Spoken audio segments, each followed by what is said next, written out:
Olá, povo de Deus, solenidade da Epifania, domingo, 7 de janeiro de 2024. Nossa reflexão de hoje é a partir de Isaías 60, de 1 a 6, Efésios 3, 2 a 3, 5 a 6, Mateus 2, 1 a 12. Neste domingo dedicado à Epifania, ou seja, a manifestação da divindade no meio da humanidade, a liturgia nos propõe um pequeno texto do terceiro Isaías, capítulo 60, do profeta. É um texto do século VI a.C., depois da amarga experiência que o povo de Deus fez no exílio da Babilônia. O cenário é uma Jerusalém desolada, prostrada, sem perspectivas, habitada por uma minoria sem força e sem horizontes, que constantemente se perguntava: terá o Senhor Deus se esquecido de nós? Terá se cansado diante de tanta loucura que fizemos? Terá se arrependido de suas promessas em relação à cidade santa de Jerusalém e seu povo? É neste contexto que o texto do terceiro Isaías brilha. Levanta-te, acende as luzes, Jerusalém, porque chegou a tua luz, apareceu sobre ti a glória do Senhor. Sobre ti apareceu o Senhor e sua glória já se manifesta sobre ti. É essa manifestação, epifania da glória do Senhor, motivo de esperança para o povo de Israel e para todos nós que hoje celebramos. Mateus 2, de 1 a 12. Tendo nascido Jesus na cidade de Belém, na Judéia, no tempo do rei Herodes, eis que alguns magos do Oriente chegaram a Jerusalém perguntando: onde está o rei dos judeus que acaba de nascer? Nós vimos a sua estrela no Oriente e viemos adorá-lo. Ao saber disso, o rei Herodes ficou perturbado, assim como toda a cidade de Jerusalém.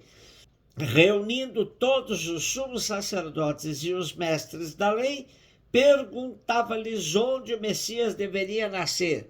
Eles responderam: em Belém, na Judéia, pois assim foi escrito pelo profeta: e tu, Belém, terra de Judá, de modo algum és a menor entre as principais cidades de Judá, porque de ti sairá um chefe que vai ser o pastor de Israel, o meu povo. Então Herodes chamou em segredo os magos e procurou saber deles cuidadosamente quando a estrela tinha aparecido.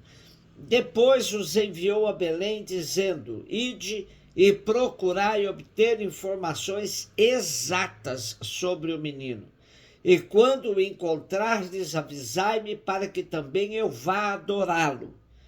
Depois que ouviram o rei, eles partiram, e a estrela que tinham visto no Oriente ia diante deles até parar sobre o lugar onde estava o menino. Ao verem de novo a estrela, os magos sentiram uma alegria muito grande. Quando entraram na casa, viram o menino com Maria, sua mãe. Ajoelharam-se diante dele e o adoraram. Depois abriram seus cofres e lhe ofereceram presentes: ouro, incenso e mirra. Avisados em sonho para não voltarem a Herodes, retornaram para a sua terra seguindo outro caminho.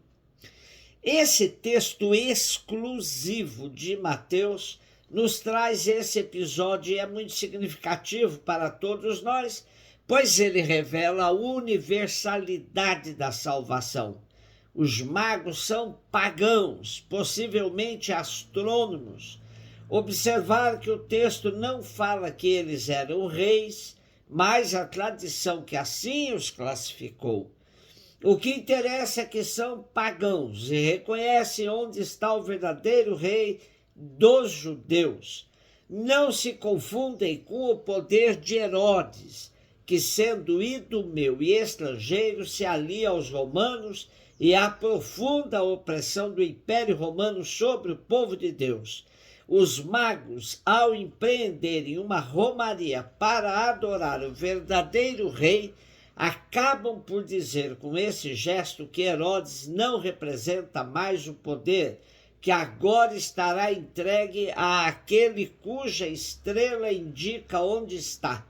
Daí a esperteza de Herodes, querendo enganar os magos, mas também seu medo de perder o poder. E descrevendo o nascimento de Jesus em Belém, terra de Davi, é outra forma de Mateus indicar que o verdadeiro herdeiro da dinastia de Davi nasceu para apacentar o povo, protegendo as ovelhas dos lobos como Herodes e cumprindo as profecias. É interessante também observar que quando os magos estão com Herodes, a estrela desaparece e volta a aparecer à medida que se afastam desse rei sanguinário e traidor do povo. Dessa maneira, Mateus nos indica que diante da opressão e da injustiça, o sinal da presença de Deus não é mais visível. Ao chegarem no local indicado pela estrela, os magos encontram o menino e sua mãe e se prostram para adorar o menino, oferecendo-lhes os presentes que trouxeram: o ouro da realeza, o incenso da reverência ao verdadeiro Deus e a mirra, perfume que Mateus coloca aqui antecipando a cena da paixão. A salvação não vem de quem detém o poder, mas é preciso discernimento para perceber isso e seguir o verdadeiro sinal que nos leva até onde está o Salvador, como os magos souberam fazer, seguindo a estrela. Efésios 3, 2, 3, 5, 6. Não sabemos ao certo se essa carta é do próprio punho de Paulo ou de um discípulo seu, mas no pequeno trecho de hoje temos a indicação de que Deus tem um projeto de salvação para toda a humanidade, não somente para a raça escolhida dos judeus. Os pagãos são associados ao plano de salvação. Assim, a manifestação que celebramos hoje na solenidade da Epifania quer indicar que Deus em Jesus se manifesta para todos e não para um grupo de privilegiados. Basta viver a justiça e o amor para fazer parte do povo de Deus. Nos momentos de tristeza e de angústia, como vivido pelo povo que estava na Jerusalém devastada, precisamos levantar a cabeça e acender todas as luzes para enxergarmos a glória da salvação prometida por Deus. Não podemos nos fechar em grupos e panelinhas, pensando que Deus só salva aquele que nós julgamos santos. Os critérios de Deus são outros, e Ele inclui quem Ele quer no seu plano de salvação, como vimos na segunda leitura.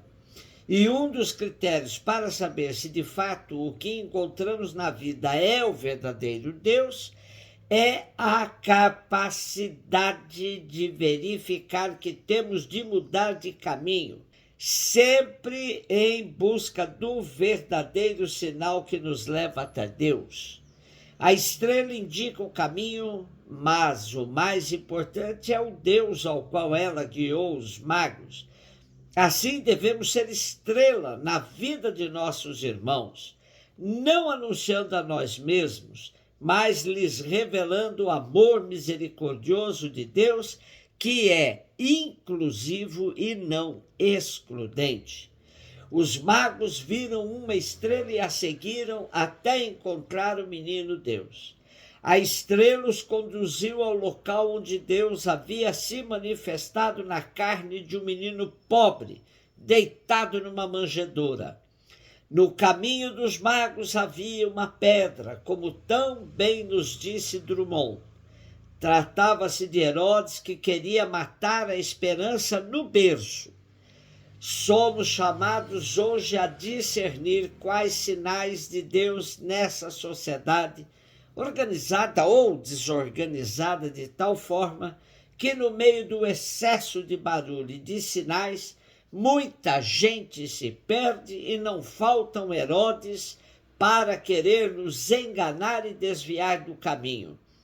Oxalá possamos também fazer a experiência dos magos e repetir com eles: vimos uma estrela e vimos adorá-lo.